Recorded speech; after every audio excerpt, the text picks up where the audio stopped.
बिस्मिल्लाहिर्रहमानिर्रहीम। अस्सलाम वालेकुम। आज आपको हम हजूर पाक के शेर ख्वारी और उनकी इब्तदाई परवरिश के बारे में कहानी सुनाने जा रहे हैं। हजूर पाक बनु हाशिम के कबीले में पैदा हुए। ये मौसम बहार के दिन थे। हजूर पाक की पैदाइश के बाद हजूर पाक की वालदा हजरत आमिना आपको दूध पिलाती हैं। उसके अलावा अबू लहब की लौंडी सोबिया भी आपको दूध पिलाती थी। हर साल मौसम बहार की तरफ बनी साद की औरतें मक्का बच्चों को लेने आईं, क्योंकि अरब का यह दस्तूर था कि वो शेरख्वार बच्चों को गांव की औरतों के हवाले कर देते थे ताकि बच्चे अच्छे माहौल में परवरिश पा सकें। और इस साल भी यही हुआ। लेकिन हजूर पाक को जिसके सामने पेश किया जाता उस औरत को हजूर पाक इंतहाई पसंद आते, लेकिन वह सिर्फ उसे उन्हें इस वजह से ना लेती क्योंकि उसे यह डर होता कि हजूर पाक यतीम है, इनकी वजह से इसकी परवरिश का माकूल मुआवजा नहीं मिलेगा। जब हजरत हलीमा सादिया के सामने हजूर पाक को पेश किया गया तो उनके दिल में एक अजीब सी कैफियत हुई। उन्हें लगा कि ये बच्चा आम बच्चों से बहुत मुख्तलिफ है और उनका बहुत ही अजीज रहा कि वो इस बच्चे को गोद ले लें, लेकिन वो भी इसी वजह से ना ले सकी। हजरत हलीमा के लिए एक और मसला ये था कि हजरत हलीमा इंतहाई बीमार थी। उनके पस्ताना में खुद इतना दूध भी ना था कि उनका बच्चा पी सके और वो हजूर पाक को लेती तो उनके लिए और मसला बनता। घर में खुशहाली थी। घर की ऊँटनी लागर थी, कमजोर थी। घर की गधी भी मरने वाली थी। खुद एक घास फूस की झोंपड़ी में रहती थी। इसलिए हजरत हलीमा ने भी हजूर पाक को लेने से इनकार कर दिया। उसके बाद वो अपने शौहर के पास आई और उनसे मशवरा किया और उनके शौहर ने कहा कि तुम अल्लाह का नाम लेकर इस बच्चे का गोद लो और अल्लाह हमारे हक में बेहतर करेगा। इसके बाद वो दोबारा हजरत आमना के पास गई तो उस वक्त हजूर पाक के दादा हजरत अब्दुल मुत्तलिब भी वहाँ मौजूद थे। उन्होंने हजरत हलीमा से कहा कि अगर तुम्हें यह डर है कि तुम्हें इस बच्चे का माकूल मुआवजा नहीं मिलेगा तो ऐसा नहीं हो सकता, बल्कि मैं तुम्हें इसका माकूल मुआवजा दूंगा। इसके बाद हजरत हलीमा ने हजूर पाक को गोद ले लिया और हजूर पाक को क्या गोद लिया कि पूरी दुनिया की दौलत उनके पास आ गई। हजूर पाक को गोद लेते ही हजरत हलीमा हजूर पाक को दूध पिलाया और अचानक उनके पास इतना दूध था कि उनके बच्चे और हजूर पाक दोनों अपने सैर होकर दूध पी लिया। जब काफिला मक्का से रवाना हुआ तो हजरत हलीमा अपनी गद्दी पर सवार थी। वही गद्दी जो मक्का आते हुए मरियल और लागर गद्दी थी एकदम तेज हो गई और सबसे आगे निकल गई।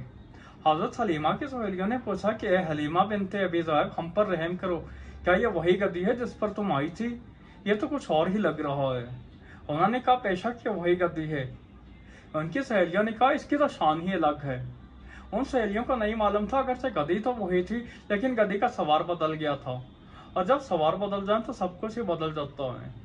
हजूर पाक सल्लल्लाहु अलैहि वसल्लम जब हजरत हलीमा के इलाके में पहुंचे तो हजरत हलीमा अपने इलाके की दास्तान बड़े मजे ले लेकर बयान करती हैं। वो कहती हैं कि खुशहाली का ये आलम था कि हमारे पास कुछ खाने पीने को भी ना होता था। घर की ऊँटनी इंतहाई लागर थी, बकरियां मरने तक आ चुकी थी, लेकिन इस खुशहाली के बावजूद मेरी बकरियां जंगल से हमेशा चर कर आती और इतना दूध देती कि हमारा गुजारा हो जाता।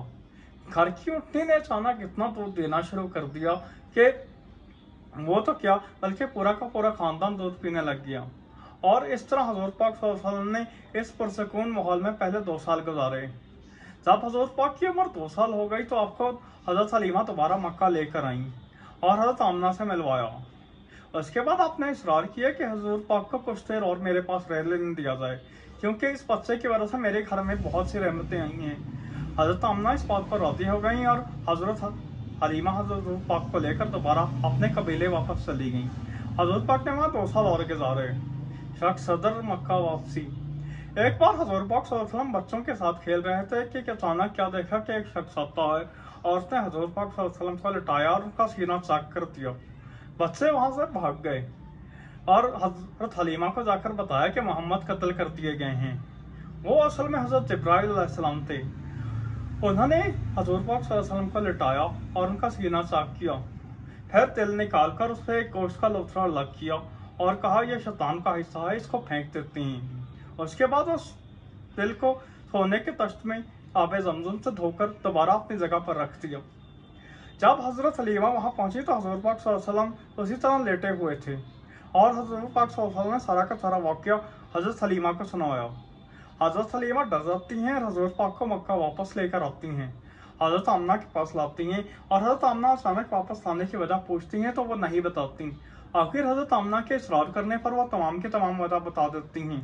हजरत आमना कहती हैं, क्या तुम्हें लगता है कि इस पर कोई शैतान का असर है? हजरत सलीमा कहती हैं, नहीं। हजरत आमना कहती हैं, यकीन जानो कि मेरे बच्चे का शैतान कुछ नहीं बिगाड़ सकता। जब ये मेरे पेट में था तो मैंने देखा कि इसने बसरा और शाम के तमाम महलात के बुर्ज मेरे सामने रोशन कर दिए, और बच्चा वो बच्चा है कि जो सिर्फ नूर ही नूर है, और मुझे हमेशा लगता है कि इसकी वजह से पूरे दुनिया में रहमत होगी।